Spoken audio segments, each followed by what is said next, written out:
नमस्कार, मैं हूं रागनी वर्मन और आप देख रहे हैं राष्ट्रीय जगत विजन न्यूज। मध्य प्रदेश में कानून की रखवाली करने वाली खाकी आज खुद कानून के कटघरे में खड़ी नजर आ रही है। विधानसभा से लेकर हाई कोर्ट तक और सड़क से लेकर थाने की चार दीवारी के भीतर तक ऐसे सवाल उठ रहे हैं जो प्रदेश की पुलिसिंग व्यवस्था को बेनकाब करते हैं।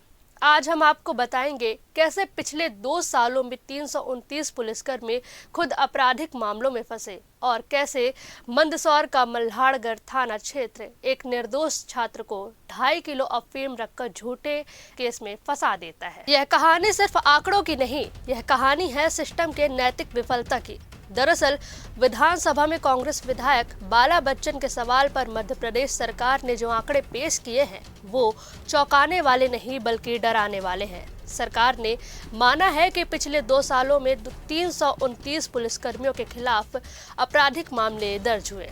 इनमें 61 मामलों की जांच अब भी जारी है और 259 मामलों में चालान कोर्ट में पेश हो चुके हैं। यानी मध्य प्रदेश में सैकड़ों ऐसे पुलिसकर्मी हैं जो खुद कानून तोड़ने के अपराधों में अदालतों का सामना कर रहे हैं। इसके आंकड़े और भी गंभीर तस्वीर दिखाते हैं। जहां भोपाल शहर में सबसे ज्यादा 48 मामले हैं, ग्वालियर में 27, सिवनी में 18, इंदौर शहरी और ग्रामीण दोनों में 17, गुना में 17, बालाघाट में 13 मामले सामने आए हैं। सवाल यह है कि जहां पुलिस कमिश्नर सिस्टम लागू है वहीं अपराध और पुलिस पर केस दोनों क्यों बढ़ रहे हैं। लेकिन इन आंकड़ों के बीच एक और मामला ऐसा है जिसने पूरे प्रदेश को झकझोर दिया है।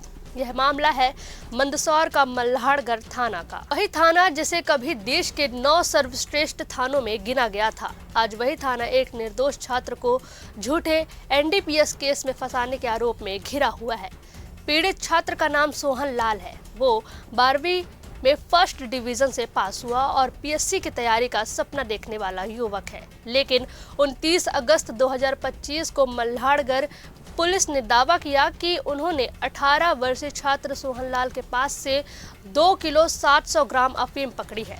अगले दिन सोहन को कोर्ट में पेश कर जेल में भेज दिया गया। इसके बाद परिवार ने एडवोकेट हिमांशु ठाकुर से संपर्क कर कहा कि उनका बेटा पढ़ाई में तेज है और निर्दोष है। जिसके बाद परिवार को पता चला कि जिस बस से सोहन यात्रा कर रहा था उसमें सीसीटीवी लगा था। पहले बस ऑपरेटर वीडियो देने में हिचकिचाए, लेकिन कई दिनों की कोशिश के बाद आखिरकार फुटेज मिल गया। फुटेज में साफ दिख रहा है कि कुछ पुलिसकर्मी सामान्य कपड़ों में बस को रोकते हैं। बस में चढ़कर सफेद शर्ट पहने सोहन को जबरन नीचे उतारकर अपनी गाड़ी में बैठा ले जाते हैं। जांच में सामने आया कि पुलिस ने सोहन को सुबह 11:40 पर बस से उतारा, जबकि शाम 5:17 पर उसके खिलाफ अफीम बरामदगी का मामला दर्ज कर दिया। यानी करीब 6 घंटे तक उसे थाने में बंद रखकर पीटा गया और जब पैसे नहीं मिले तो शाम होते होते उस पर 2.5 किलो अफीम रखने का झूठा मामला दर्ज कर दिया गया। हाईकोर्ट ने इस विरोधाभास पर कड़ी टिप्पणी की और कहा कि यह मामला काफी गंभीर है। मामला तब और सनसनीखेज हो गया जब हाईकोर्ट ने 9 दिसंबर को एसपी मंदसौर को व्यक्तिगत रूप से कोर्ट में पेश होने का आदेश दिया था। तब खुद मंदसौर के एसपी विनोद मीणा हाईकोर्ट में खड़े होकर अपनी पुलिस की गंभीर गलती स्वीकार करते हैं। जस्टिस सुबोध अभ्यंकर की खंडपीठ के सामने एसपी ने माना कि युवक को जबरन बस से उतारा गया, थाने ले जाकर अवैध रूप से रोका गया, उसके खिलाफ झूठा एनडीपीएस केस दर्ज किया गया। यहां तक कि जांच अधिकारी का कोर्ट में दिया गया बयान भी गलत था। यानी कि अगस्त से लेकर दिसंबर तक ये मामला चला। इस मामले के बाद थाना प्रभारी 2 सब इंस्पेक्टर और 3 आरक्षकों को निलंबित कर दिया गया है। लेकिन सवाल यह है कि क्या सिर्फ निलंबन से एक युवक का टूटा भरोसा लौट आएगा? क्या उसकी जिंदगी के छीने गए महीने वापस मिल पाएंगे?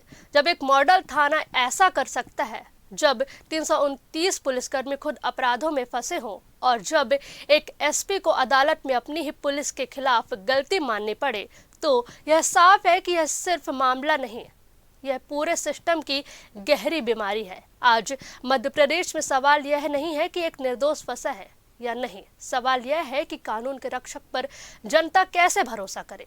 फिलहाल इस खबर में बस इतना ही। देश दुनिया की तमाम बड़ी खबरों के लिए जुड़े रहिए हमारे साथ और अपडेटेड रहने के लिए हमारे चैनल को सब्सक्राइब करें। नई खबर की नोटिफिकेशन के लिए बेल आइकॉन जरूर दबाएं।